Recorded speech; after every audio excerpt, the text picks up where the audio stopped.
बीज वाले पौधे में, बीज से जो पौधा तैयार होता है। लेकिन जो हम लोग यहाँ पर कर रहे हैं सारे फार्म में, वो कर रहे हैं रूट स्टॉक के ऊपर, क्लोनल रूट स्टॉक के ऊपर। तो इसमें जो ये थ्योरी वाला पोर्शन है, अब अभी तक थ्योरी बहुत आपने देख लिया, तो वो ना देख के हम इसमें जो पिक्चर्स हैं सिर्फ वो दिखाएंगे आपको। और जो फिर डिस्कशन आपने कुछ सवाल पूछने होंगे तो फील्ड में जो हम जाएंगे, विजिट करेंगे, तो फिर एक एक चीज़ वहाँ आपको ढंग से समझाएंगे। तो जो बेसिकली ये स्लाइड्स हैं, ये सिर्फ समझाने के लिए है कि रूट स्टॉक क्या है, कल्टीवार क्या है। ये रूट स्टॉक की कहानी है कि कब शुरू हुआ, कैसे कैसे सेब का जो रूट जड़ है, मतलब वो कैसे कैसे डेवलप होता है, किस किस किस्म।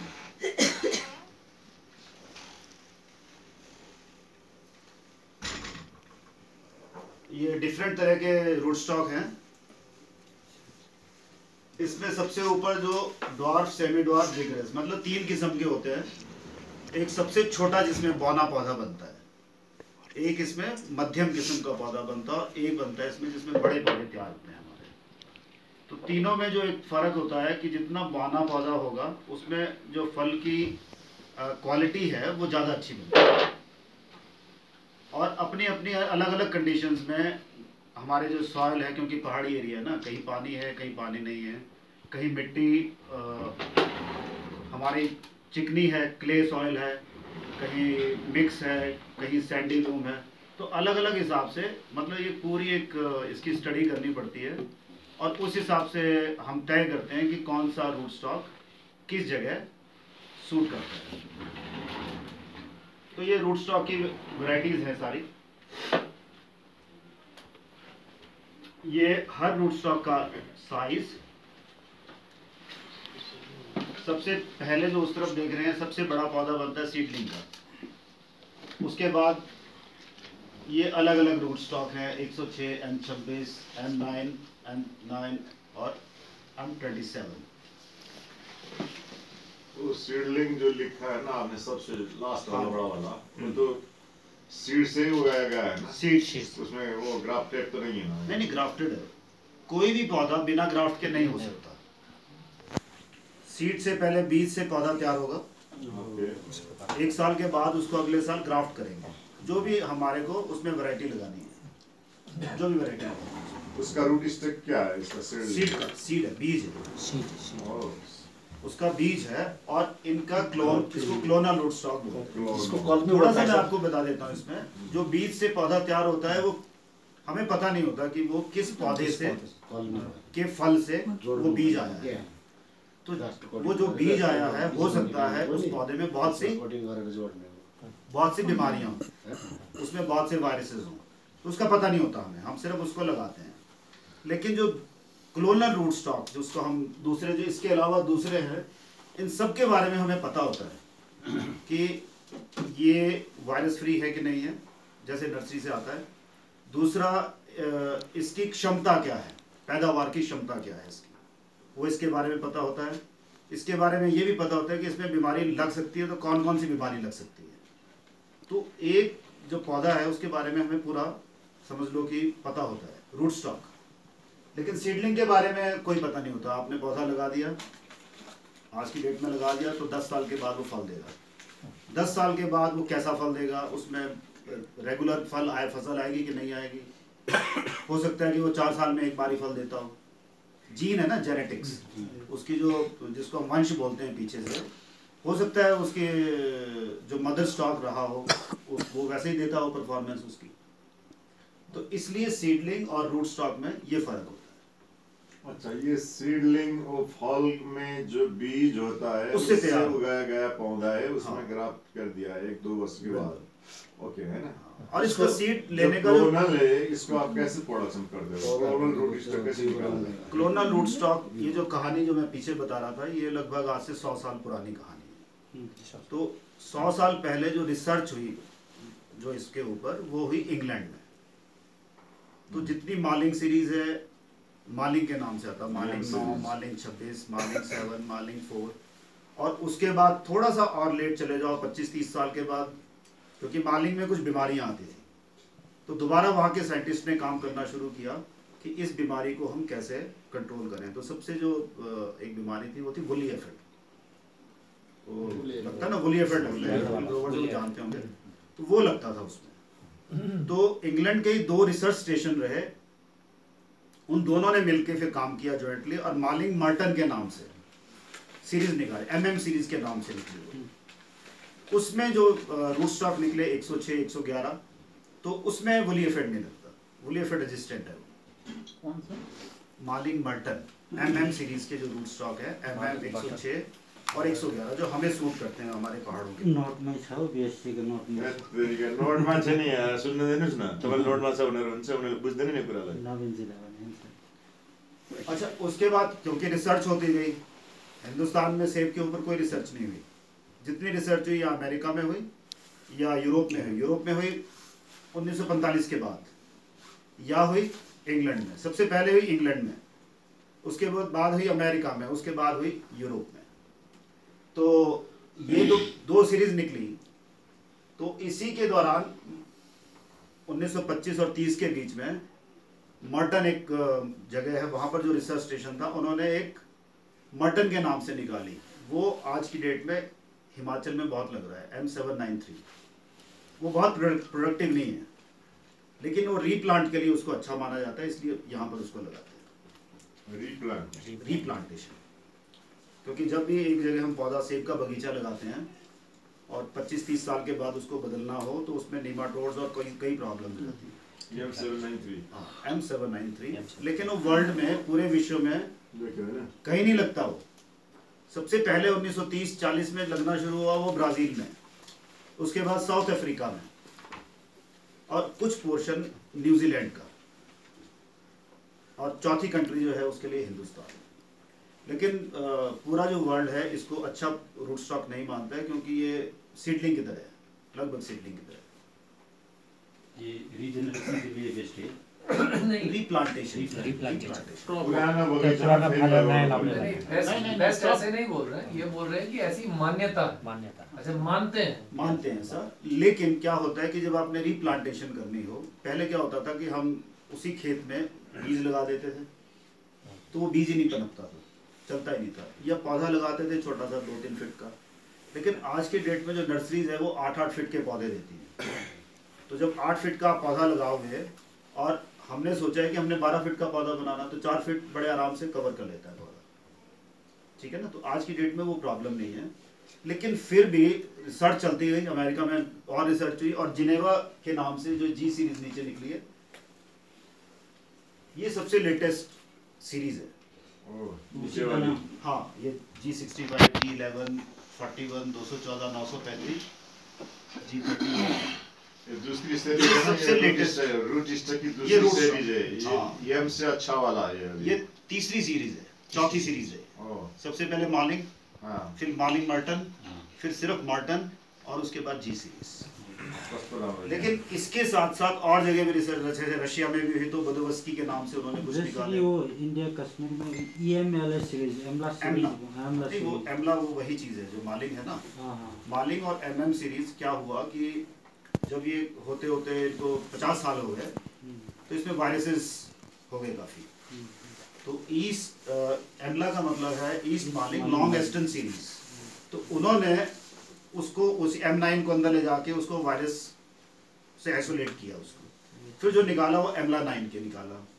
वैसे ही जो एमला 106 है वो है MM 106। तो जब वो उससे वायरसेस उन्होंने निकाल के बाहर निकाला, तो एमला के नाम से निकाला। तो या तो आपको वायरस फ्री M9 मिले या फिर एमला मिले, लेकिन एमला भी टाइम के साथ साथ उसमें भी वायरस आ जाते हैं। तो ये नहीं मानना चाहिए कि भाई अब एमला हमारे को प्योर मिलेगा। G सीरीज बोले या जेनेवा सीरीज? जेनेवा बोले। सीड्स के केस में जैसे एक्सेशन वैरायटीज निकालते हैं ना, उसी तरीके से ये एक तरीके का एक्सेशन। तो ये सबसे लेटेस्ट सीरीज है, और ये 2021 तक पेटेंटेड है। तो 2000 जब भी वर्ल्ड में ये बाहर जाएगा, ज्यादातर इसमें से, जैसे इसमें 202 है, इसका पेटेंट राइट्स खत्म हो गए। अब ये हम इसको इंपोर्ट कर सकते हैं, या कोई भी इसको बाहर इधर ले जा सकता है। अच्छा। लेकिन G11, G41 या G30 है, जी अभी नहीं हम लगा सकते यहाँ पर। G11, G41। हाँ, लेकिन ये 2021 में सारे ओपन हो गए। कौन कौन सी सीरीज है? G11, ये सारे जितने लिखे हैं, G65, ऊपर वाली सभी। हाँ नीचे भी, ओके जैसे G814 ये जो ये लिखा है ना, जी। 814, 213, ये नई सीरीज है, तो ये बहुत बाद में जाके 15 साल के बाद रिलीज हो गई। सर ये इंडिया इसकी खासियत क्या है सर? इंडिया में। हाँ सर, इसमें कोई वायरस हाँ, इसकी खासियत क्या है? पूरे देश में, पूरे वर्ल्ड में जब सेब लग रहा था तो एक सबसे बड़ी बीमारी जो जिसने उनको परेशान किया वो है फायर ब्लाइट। तो जितनी भी जेनेवा सीरीज है ये फायर ब्लाइट रेजिस्टेंट है, और जितनी भी सीरीज हैं वो रीप्लांट के लिए सूटेबल है। मतलब नीमाटोड्स का इनमें बहुत ज़्यादा फर्क नहीं पड़ता। तो ये दो ऐसे कारण हैं जिसकी वजह से बहुत पॉपुलर हो गई। और तीसरा जो एक बड़ा रीज़न था कि इनमें जो फल लगता है उसका जो साइज़ है वो MM सीरीज से ज़्यादा बड़ा बनता है। तो हमारे पास जैसे हम लोग यहाँ पर गाला लगाते हैं तो गाला का हमारा बहुत अच्छा साइज़ नहीं आता, लेकिन अगर उसी को हम इसमें लगाएंगे तो हमारा एक साइज ग्रेड ऊपर चला जाएगा। जी सीरीज का कोई पौधा है आपके यहाँ अभी? नहीं दो 222 ये तो नहीं, अभी नहीं है हमारे पास। कभी कोई कमर्शियल फार्मर के अभी किसी के पास नहीं, अभी किसी के पास कब तक आने का नहीं। आ जाएगा 1-2 साल में। ये थोड़ा सा इस तरीके से सोचने की जरूरत है, और परहैप्स गवर्नमेंट के लेवल पे ज्यादा सोचने की जरूरत है। एक बड़ी सी एनवायरनमेंट सी होती है फार्मिंग, तो नया आया कुछ लगाते हैं और नए के पीछे हर फार्मर भागता है, हर कोई भागेगा। किसी को डिस्पैशनेटली एनालिसिस करना चाहिए फिर वेदर इट इज सूटेबल और नॉट। वो तो रिसर्च करनी पड़ेगी। क्यों? क्योंकि अगर मान के चलो ये कोई लगाता है तो या तो अपना कहीं को और कुछ उखाड़ के लगाएगा, बाद में लॉस हुआ तो फिर रोएगा। किसी को डिस्पैशनेटली एनालिसिस कर लेना चाहिए। और तो इसीलिए तो रिसर्च काउंसिल रखता है ना, हिंदुस्तान में या नेपाल में या कहीं भी हो, इसकी रिस्पांसिबिलिटी अंदर आती है ना। ये बहुत अलग अलग चीजें हैं। कभी कभी क्या होता है कि कोई इनोवेटिव फार्मर से तो हाँ, और हमारे जैसे हिमाचल में तो इनोवेटिव फार्मर्स ने ही इनिशिएट किया हर चीज को। यस फार्मर्स ने किया, और गवर्नमेंट ने अगर अपने लेवल में किया तो वो उसको एक्सपेंशन नहीं कर पाई उसकी। जैसे रूट स्टॉक हिमाचल में 1970 में आ गया था, 70-72 में, लेकिन 2-3 ऑर्चर्ड लगे और उसको फिर आगे जो हमारे साइंटिस्ट थे उन्होंने उसको प्रमोट नहीं किया। उसके बाद दोबारा इंपोर्ट किया 1990 में दोबारा किया। जो वो ऑर्चर्ड थे वो भी सक्सेसफुल हुए, लेकिन दोबारा जो माइंड सेट था हमारे मतलब साइंटिस्ट थे उनका जो माइंड सेट था वो सीडलिंग के लिए बना हुआ था, बड़े पौधे के लिए। छोटे पेड़ उन्होंने कोई तवज्जो नहीं दिया। तो 2003 में जब हमने लैंड यहाँ परचेज की थी, ये सिर्फ इस मकसद से की थी कि हम एक हाई डेंसिटी का ऑर्चर्ड बनाएंगे और जितने भी हमारे फार्मर्स हैं, एप्पल ग्रोवर्स हैं, उनके लिए डेमोस्ट्रेशन फार्म बनाएंगे यहाँ पर। तो हमारे पास लगभग हर साल 4000-5000 के करीब हिमाचल के, कश्मीर के और उत्तराखंड के ग्रोवर्स आते हैं यहाँ पर। ऐसे ही बैठ के उनके साथ बात करते हैं, उनको जो उनकी क्वेरीज होती है वो बताते हैं उनको। तो अब वो एक्सटेंशन का काम हम कर रहे हैं। तो लेकिन अब धीरे धीरे बाद में सरकार भी इसमें आ गई, तो 2-3 साल से सरकार ने भी ये काम करना शुरू किया। जैसे कि सर ये तो जैसे भी रूट स्टॉक हम यूज करते नहीं, हैं, वो तो जैसे पीजीएस काउंसिल की बात हो रही थी, ऑर्गेनिक काउंसिल की। इनिशिएट करने वाले तो कुछ और ही थे, सिविल सोसाइटी थी, तो स्ट्रगल वो करते रहे स्ट्रगल। लेकिन जब गवर्नमेंट आ गया है तो गवर्नमेंट ने फिर लार्ज स्केल में एकदम से एक्सपेंशन कर दी। तो जब तक हम अकेले लगे हुए थे तो फार्मर्स मोटिवेट हो रहे थे, उनको हम इंसेंटिव कोई नहीं दे पा रहे थे। सरकार आई तो सरकार ने इंसेंटिव भी देने शुरू कर दिए कि आप पौधा लगाओ, ये जो 600 रुपये का पौधा 800 रुपये का हम ला रहे हैं, ये 200 रुपये का आपको मिल जाएगा, या आपका ऑर्चर्ड हम इस्टेब्लिश कर देंगे, उसके लिए और जो इनपुट्स हैं उसमें सब्सिडीज और वो चीज़ें मतलब कही।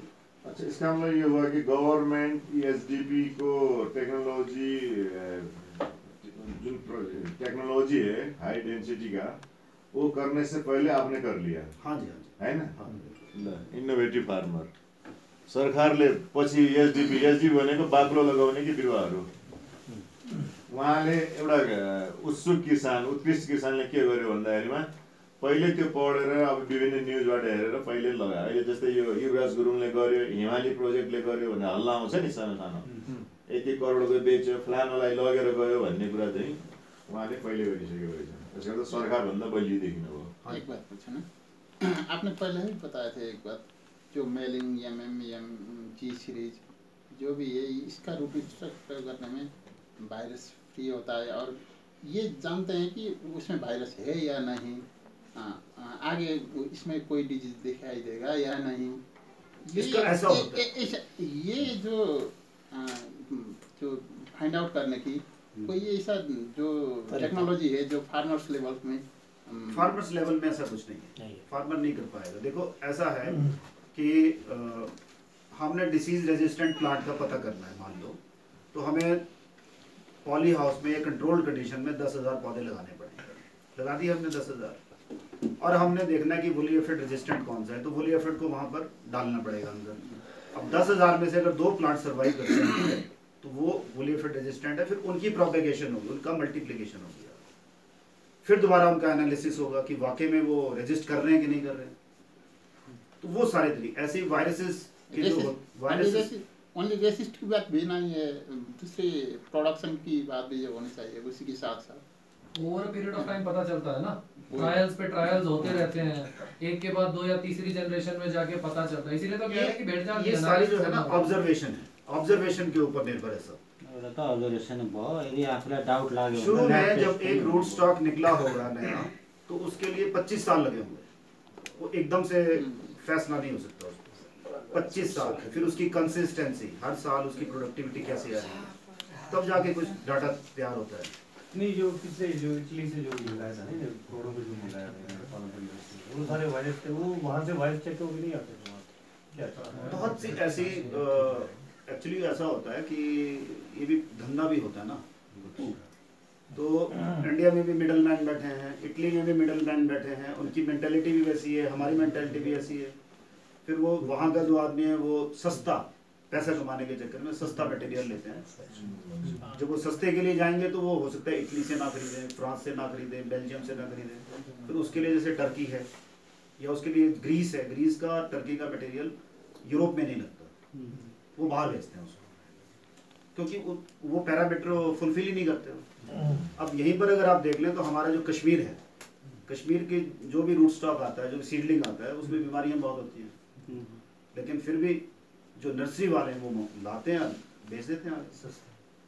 ठीक है सर, मैं एक बात कहूँ, मैं एप्पल के बारे में उतना नॉलेज तो नहीं है, ये तो एक कैनोपी मैनेजमेंट के लिए।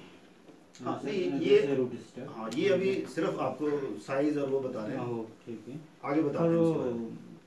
जैसे भी अभी रिसर्च भी हो रहा है, वो स्पॉट टाइप एप्पल और नॉन स्पॉट टाइप एप्पल, वो बताते हैं, आगे बताते हैं।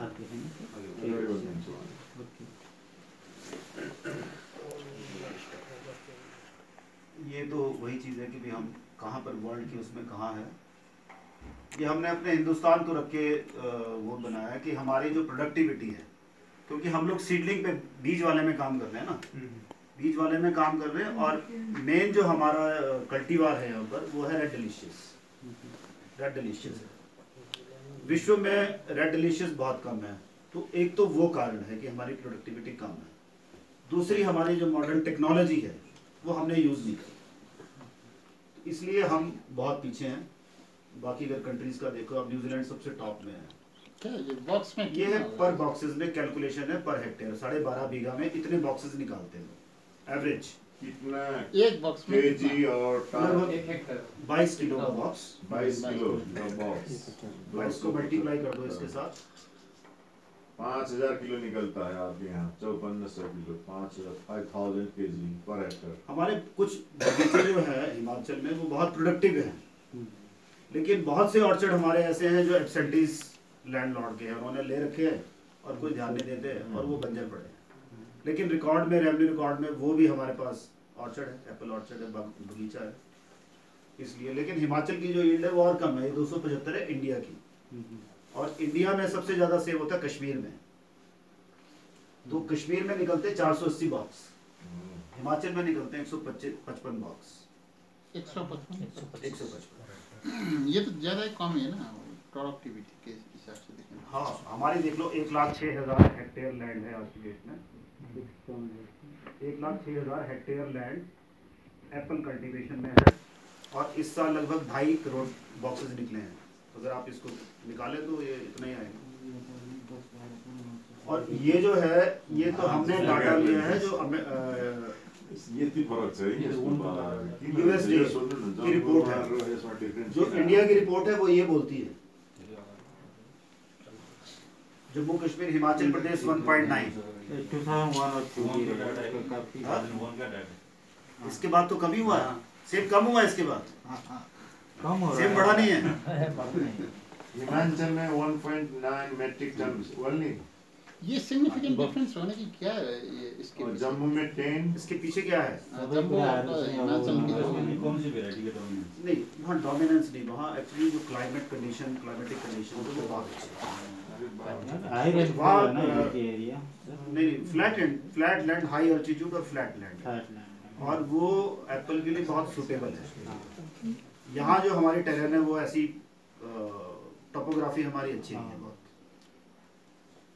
वहाँ एक पौधा वो लगाएंगे तो तीसरे साल वो प्रोडक्शन स्टार्ट कर देते हैं।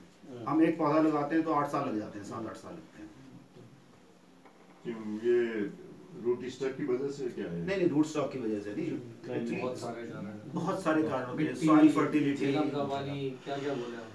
वो तो है ही है, वो फैक्टर है। लेकिन इसमें तो जैसे ड्वार्फ वैरायटीज की रूट स्टॉक में जैसे इतने साल के बाद आना चाहिए, ये है ना थ्योरी में। तो अगर आप सीडलिंग में भी कंपेयर करके देखें, जो एवरेज यील्ड है वो इसी बेसिस पे रेशियो में मिल जाएगी आपको। वहाँ की आबो हवा अच्छी है वहाँ। एक्चुअली जो हिमाचल की जो यील्ड है ना वो सीडलिंग की वजह से कम। Climatic factor. अच्छा, हमने जो प्रेजेंटेशन ये बनाई है ये हिमाचल के हिसाब से बनाई है, तो इसमें जो हमने लिखा है पहले वो हिमाचल को लिखा है। ये फार्मर्स को मोटिवेट करने के लिए कि हम लोग के पास हर चीज़ पॉजिटिव है, यहाँ पर हर चीज़ पॉजिटिव है, और फिर भी हम लोग हमारी यील्ड बहुत कम है। अब जैसे मैक्सिमम टेम्परेचर हमारा 35-36 जाता है, बाकी कंट्रीज चलो यहाँ हमारा ज़्यादा जाता है, लेकिन मिनिमम टेम्परेचर हमारा -10 में जाता है। और जो कंट्रीज हमने ली है, चिली, इंडोनेशिया और साउथ अफ्रीका, यहाँ 0 रहते हैं ये टेम्परेचर, जिस जगह में वो सेब ग्रो एप्पल ग्रो करते हैं। वैसे चिलिंग आवर्स हमारे पास सफिशिएंट है, लेकिन बाकियों के पास होते ही नहीं। यील्ड हमारे 3.2, बाकी देख लो आप, है ना। अब जो असली डिफरेंस आता है वो है कॉस्ट ऑफ प्रोडक्शन, कि हमारी जो कॉस्ट ऑफ प्रोडक्शन है वो बहुत कम है। अगर आप हाई डेंसिटी को बाहर निकाल दें, ये सिर्फ सीडलिंग की बात हो रही है ना, सीडलिंग में हाई डेंसिटी में तो कॉस्ट ऑफ प्रोडक्शन ज़्यादा होगी।